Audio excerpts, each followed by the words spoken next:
Baik, perkenalkan nama saya Putra Melangkai dengan NIM akhir 325. Saat ini saya akan mempresentasikan tugas dari yang sudah berikan dalam mata kuliah Hukum Acara dan Praktek Peradilan Tata Usaha Negara, khususnya dalam materi pihak dan kuasanya dalam praktek peradilan tata usaha negara. Sebagai pengantar, dalam hukum acara peradilan tata usaha negara, pembahasan mengenai para pihak dan kuasanya sangat penting karena sangat menentukan siapa yang dapat berperkara, bagaimana kedudukannya, serta bagaimana mereka diwakili dalam proses persidangan di dalam peradilan tata usaha negara. Yang pertama, pengertian para pihak dalam tata usaha negara. Dalam sengketa tata usaha negara atau TUN, para pihak terdiri yang pertama pihak penggugat, yaitu di dalamnya adalah orang perseorangan, yang kedua badan hukum.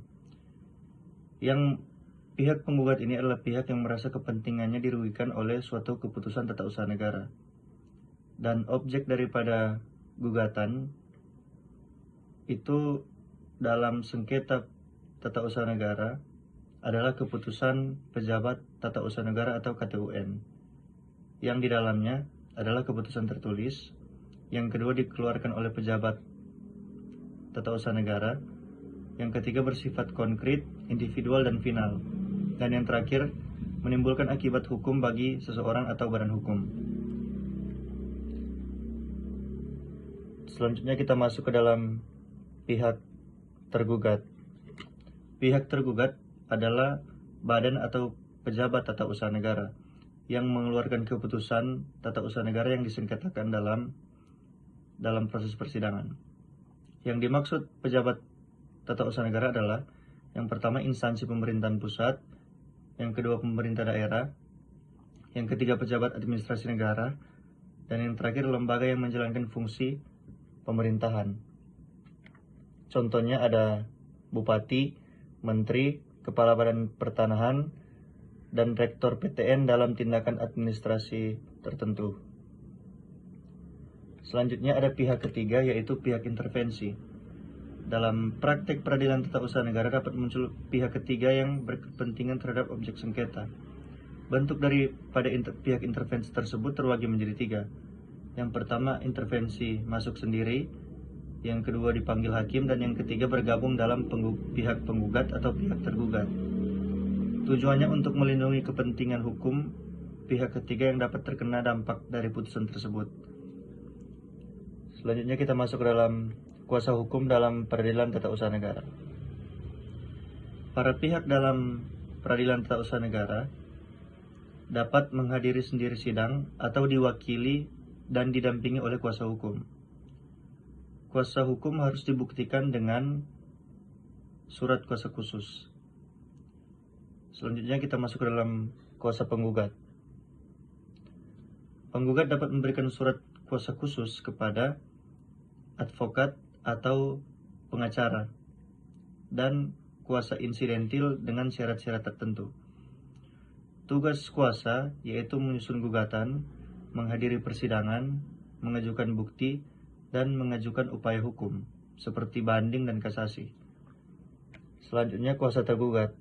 Kuasa tergugat adalah pejabat atau badan tata usaha negara, biasanya diwakili oleh jaksa, dalam hal ini dari negara, atau biro hukum pemerintah, dan juga kuasa hukum instansi. Karena dalam praktek pemerintahan sering menggunakan Kejaksaan Republik Indonesia sebagai jaksa atau pengacara negara berdasarkan surat kuasa khusus.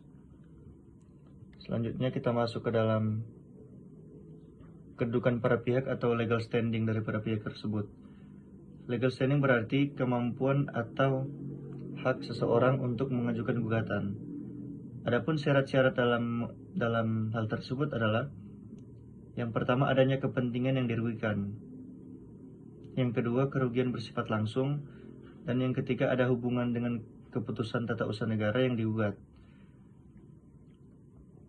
Selanjutnya kita masuk ke dalam hak dan kewajiban para pihak. Yang pertama, hak dan kewajiban daripada penggugat. Hak daripada penggugat yaitu mengajukan gugatan, mengajukan barang bukti dan saksi, mengajukan banding atau kasasi, serta memperoleh salinan putusan. Kewajiban daripada penggugat itu sendiri adalah membayar biaya panjar perkara, menghadiri persidangan, dan membuktikan dalil dari gugatan tersebut. Hak tergugat dan kewajiban tergugat: yang pertama, hak daripada tergugat yaitu memberikan jawaban. Yang kedua, mengajukan bukti bantahan.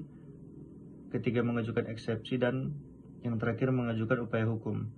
Kewajiban dari tergugat yaitu hadir dalam proses persidangan, menyerahkan dokumen administrasi, dan melaksanakan putusan peradilan yang berkekuatan hukum tetap. Baik, yang terakhir kita masuk ke dalam beberapa dasar hukum yang sangat-sangat penting yang mempunyai hubungan langsung dengan topik yang dibahas. Yang pertama itu Undang-Undang Nomor 5 Tahun 1946 tentang Peradilan Tata Usaha Negara. Yang kedua ada Undang-Undang Nomor 9 Tahun 2004. Yang ketiga ada Undang-Undang Nomor 51 Tahun 2009. Dan yang terakhir Jurisprudensi Mahkamah Agung Republik Indonesia. Baik, kita masuk ke dalam kesimpulan. Dalam hukum acara atau praktik peradilan tata usaha negara, para pihak terdiri dari penggugat dan tergugat, yaitu kedua pihak utama, dan bisa saja kemungkinan ada pihak ketiga atau pihak intervensi. Penggugat adalah pihak yang dirugikan oleh keputusan langsung tata usaha negara, sedangkan tergugat adalah pejabat atau badan pemerintah yang mengeluarkan keputusan atau KTUN. Sedangkan para pihak itu sendiri dapat diwakili kuasa hukum dengan dibuktikan lewat surat kuasa khusus. Dan ada juga legal standing dan kewenangan pejabat menjadi unsur penting dalam praktik tata usaha negara. Baiklah, sekian dari pemaparan materi saya terkait dengan